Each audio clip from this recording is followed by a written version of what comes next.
السلام علیکم ورحمۃ اللہ وبرکاتہ نحمدہ ونصلی علی رسولہ الکریم اما بعد فاعوذ باللہ من الشیطان الرجیم بسم اللہ الرحمن الرحیم رب اشرح لی صدری ویسر لی امری واحلل عقدۃ من لسانی یفقہوا قولی رب یسر ولا تعسر وتمم بالخیر۔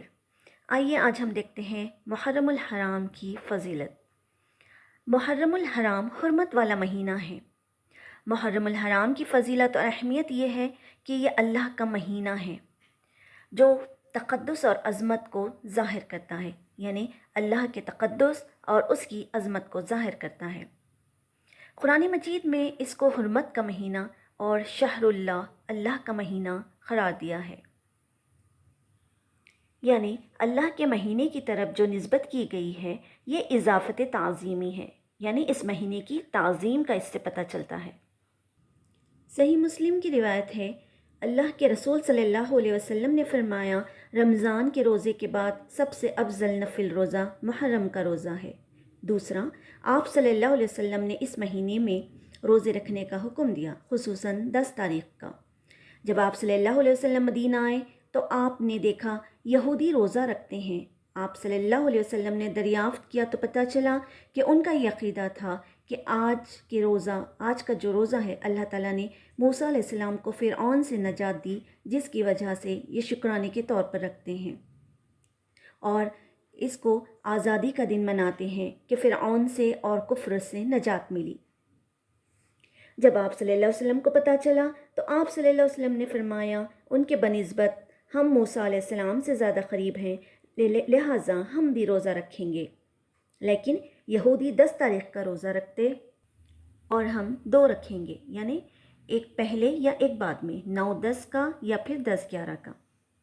اس مہینے کی فضیلت میں یہ ہے کہ اللہ سبحانہ و تعالیٰ نے فرمایا سورہ توبہ آیت 36 میں، ان عدت الشہور عند اللہ 12 شہرا فی کتاب اللہ یوم خلق السماوات والارض منها 4 حرم ذلك الدین القیم فلا تظلموا فیہن انفسکم۔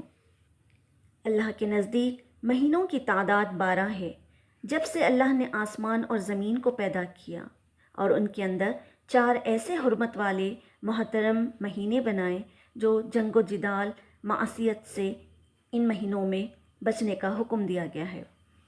یوں تو ہمیشہ بچنا چاہیے، لیکن ان مہینوں میں خاص کر گناہوں سے، معصیت سے بچنے کا حکم دیا گیا ہے، اور نیکی میں اضافہ کرنے کی رغبت دلائی گئی ہے، اور ان کے اندر 4 حرمت والے مہینے ہیں۔ پھر فرمایا ذالک الدین القیم، یہی سچا ہے اور سیدھا طریقہ ہے اور دین ہے۔ فلا تظلموا، تو اپنے نفسوں پر ظلم نہ کیا کرو۔ مشرکین مکہ نے ان 4 حرمت والے مہینوں کی بڑی تعظیم کیا کرتے تھے۔ حدیث میں ہے، متفق علیہ کی روایت ہے، آپ صلی اللہ علیہ وسلم نے فرمایا، بے شک زمانہ گھوم گھما کر اسی حالت پر لوٹ آیا ہے جس پر اس وقت تھا جب اللہ نے آسمان اور زمین کی تخلیق فرمائی۔ سال کے 12 مہینے ہیں، جن میں 4 حرمت والے مہینے ہیں، جن میں 3 لگاتار پے در پہ، یعنی ذوالقعدہ، ذوالحجہ اور محرم۔ چوتھا مہینہ ماہ رجب ہے جو جمادی الاخر اور شعبان کے درمیان آتا ہے۔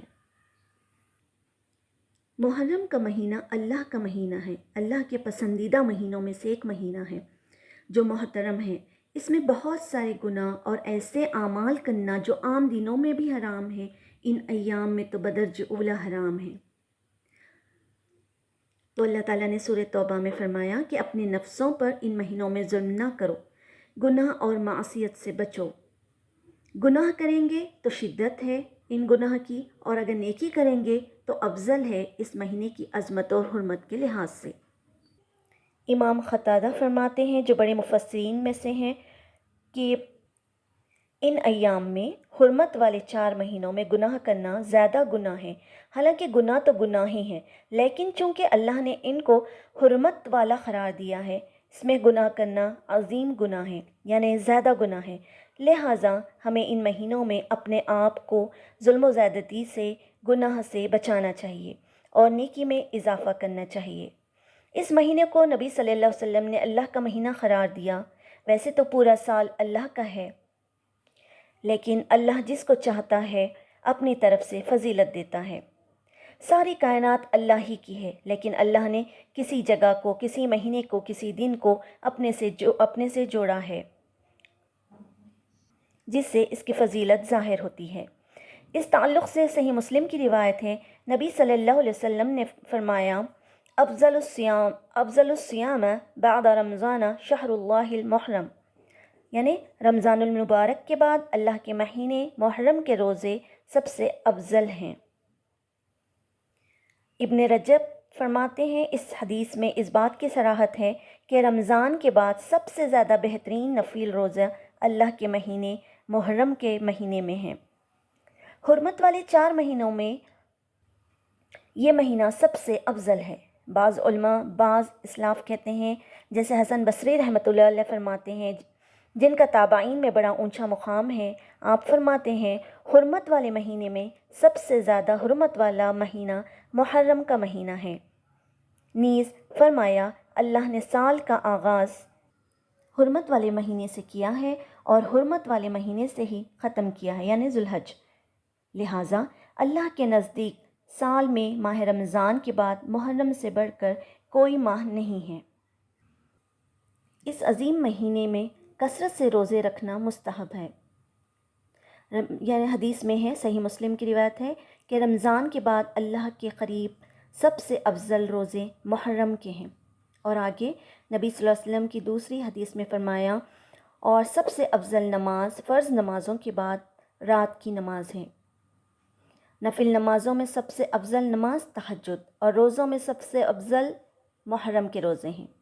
لہٰذا ہمیں چاہیے کہ ہم اس مہینے میں کثرت سے روزے رکھیں، زیادہ سے زیادہ عبادت کریں، نیکیوں میں آگے بڑھیں اور گناہوں سے بچیں۔ اللہ تعالی ہمیں اس مہینے کی برکتوں سے نوازے اور ہمیں زیادہ سے زیادہ عبادت کرنے کی توفیق عطا فرمائے۔ آمین۔ وآخر دعوانا ان الحمد للہ رب العالمین۔